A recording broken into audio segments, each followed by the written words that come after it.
জন্য ওই পাশে আবার 10টা ট্যাপ। এইটা ছিল আর কি বেশি রকমই করা। আর আমাদের কখন যে কি হয়ে যায় কিছু তো বলা যায় না। মানে আমাদের এই টয়লেটের ব্যবস্থা ছিল কালো পলিথিনের। তো ঠিক গত পরশুদিন আমাদের আরেকজন আমাদের যে টিমের সদস্য, আমরা নামটা বলতে চাচ্ছি না, তাই সে সামনে আসতে চাচ্ছে না, অনেকে জানেন। আর সে দাদা বললো যে ভাই আমরা কি, আমাদের পরিকল্পনা শুধু মহিলাদেরটা টিম দিয়ে করার। পরে বললো দাদা আমরা সব করতে পারি কিনা। বললাম যে আপনি যেহেতু বলছেন চেষ্টা করে দেখি। পরে আমরা সবই একেবারে নতুন টিনে চলে গেলাম। হ্যাঁ,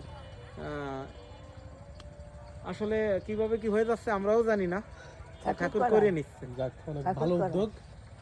এই জন্য ভালো কাজ করলে এর আসলে সমাজের কদর করতে হয়, না করলে এরা উৎসাহ হারিয়ে ফেলবে। বুঝছেন দাদা, এই হচ্ছে কথা।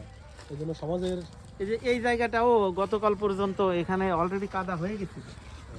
এই জায়গাটা তো আসলে যদি 5 হাত ছেড়ে যদি ধানটা লাগাতো আমাদের জন্য অনেক সুবিধা হতো। তো